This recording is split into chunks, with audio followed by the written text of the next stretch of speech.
Well, hello, folks out there in YouTube land. Got a big show lined up for you. Let's get right on into it. All right, SEC basketball update. Is this the best SEC ever? I tell you, this year has been outstanding. I can't believe how good some of these teams are. At one point, some of the teams are ranked higher in the nation than they are in the SEC. That's how good the conference has been this year. Let's get into this. All right, we're going to take a look at the standings. Auburn is sitting tied for first with Alabama at 9-1. They lost yesterday to Florida. That was a heck of a ball game. Florida really played well. You just never know what Florida's going to show up. Alabama is sitting 9-1, had a 6-game win streak going on. They are playing fantastic. This Nate Oates fella is a problem. It feels like it's only a matter of time before they get a natty down there, which is going to be tough for the rest of the league. They've had enough natties in football. They don't need any in basketball. Nate Oates has been a great hire. It's the way it is. And again, Florida sitting at 7-3. They've won 2 in a row. You just, like I said, Florida's either great or they'll just lay an egg. They can be fantastic. They're 20-3. I mean, they're going to be a high seed. And that win against Auburn at Auburn was a great one. Texas A&M's, they're on the move, man. 7-3 now, won 3 in a row. Here's Tennessee. They've got their thing turned around. They were 4-4 at one time. They've won 3 straight. The win against Florida was big, beating them by 20 after they whooped us down there in Florida by 30. They made Oklahoma look terrible on their home court last night. It was awful, or yesterday afternoon. Tennessee was hot as a firecracker. And that's really the key. If Tennessee gets hot, they can beat anybody because of their defense. I mean, they had Auburn on the ropes in the jungle, which is, it's hard to beat them down there, and didn't pull it off. Otherwise, they'd be sitting pretty right now. They'd only be 1 game back of Auburn. Ole Miss is having a nice run right now. They've won a couple in a row. They're 7-4. Looks like they're pretty safe for the NCAA tournament. Here's Missouri. They've played well. They have lost 2 in a row, though.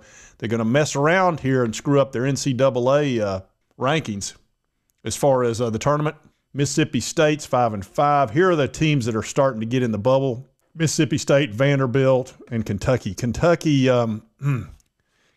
got some real good wins, but they've also, they're going to mess around and get seeded so high in the NCAA tournament that it's going to be really difficult for them to make a deep run, which is what Kentucky folks care about the most. Georgia, well, at least Georgia's showing up. They've been typically terrible, but at least they're holding their own a little bit, 4-7, 16-8. Texas, 4-7. They've lost 2 in a row. They're struggling. Oklahoma looked awful yesterday, 3-7. They're very much on the bubble at 16-7. They keep losing. They're not going to make the tournament. Arkansas is starting. I mean, it looks terrible, 3-7, but when you see where they started, they have started winning some ball games. They had that huge game against Kentucky at Rupp, which was a shocker. They beat Texas, and then Alabama barely beat them. So I tell you what, the one thing we talked about the other day was John Calipari. He is notoriously a slow starter. He is just the way he is.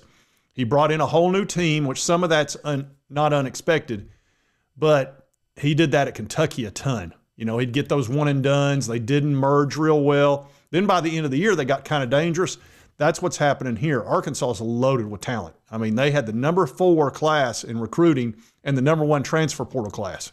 So they got plenty of talent there. It's just trying to get them to play cohesively, and Calipari struggles with that. Like I say, by the end of the year, they're a good team. It may be too late for them, though. I mean, at 14-9, they're on the outside looking in. They're going to have to go on some kind of a tough run here at the end to get in the NCAA tournament. Might even have to win the SEC tournament itself. LSU has just been atrocious. They're 1-9, which is awful. They've lost 6 in a row. LSU usually good. I don't know what's happened to them. And then we've got the South Carolina Gamecocks.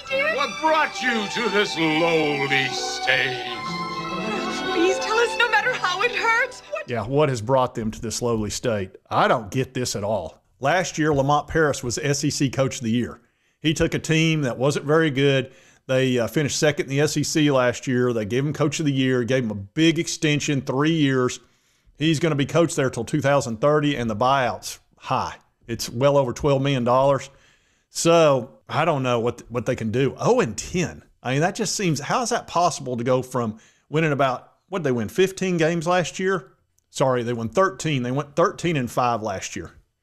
And this year, they don't have a single victory. I just don't get it at all. And on top of that, Shane Beamer was SEC Coach of the Year last year. So they have 2 straight SEC Coaches of the Year, and now they're sitting here at 0-10. Hopefully for South Carolina, that doesn't happen to Beamer, and I don't think it will. I think Lenore Sellers will make sure that doesn't happen. But I can't understand this. This is tragic for South Carolina.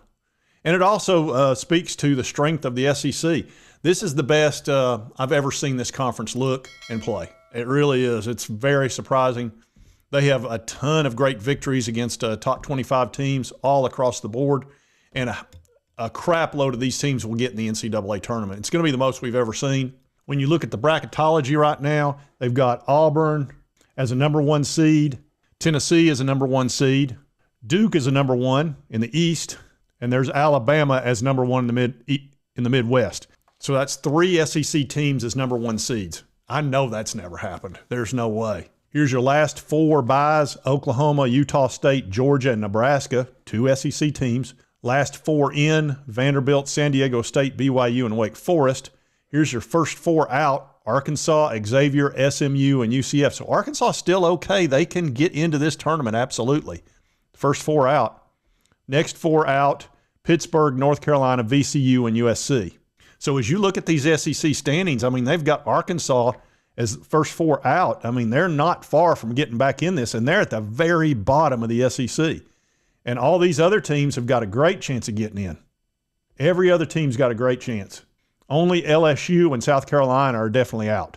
Come on, Gamecocks! Come on! So I can say pretty confidently this is the best SEC team from top to bottom that we've ever seen. And it's been enjoyable to watch. My Tennessee Vols have been good for a long time.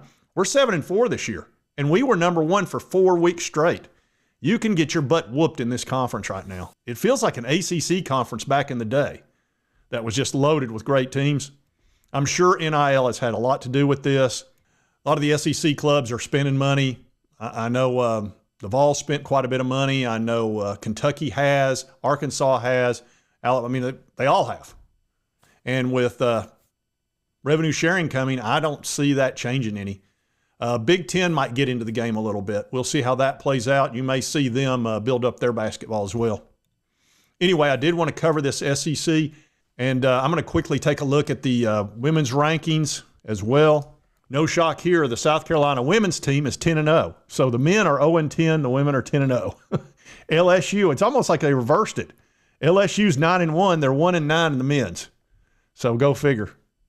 Then you've got Texas, Kentucky, Alabama, Ole Miss. Let's see where Tennessee is. They're 4-5, but 17-5, won 2 in a row. This is Kim Caldwell's first year. She's doing a great job. They just beat UConn, which was a huge win for them. And 17-5 is strong. She's going to make the NCAA tournament without too much trouble at all. Needs to win a few more in the SEC, but the women's SEC conference is tough as shoe leather. I'm telling you, it's the best in the country, men and women. And we got the Super Bowl tonight. Starts at 6:30. Everybody's going to be there. You know Taylor Swift's going to be up there. And President's going to be there. I mean, it's going to be a happening. I would expect the views to be through the roof. It should be a heck of a ball game. Philadelphia versus Kansas City. So should be a fun game. Anyway, just wanted to cover all this SEC news. And if you like this content, be sure to hit that like button. Lets me know to continue to cover all these big college sports stories. If you've not subscribed, boom, boom, boom. Hit that button right there. Will not cost you a dime. Help you get my videos. And right over here is the most recent video YouTube thinks you'll enjoy. We'll see you next time on Sports Talk Jay.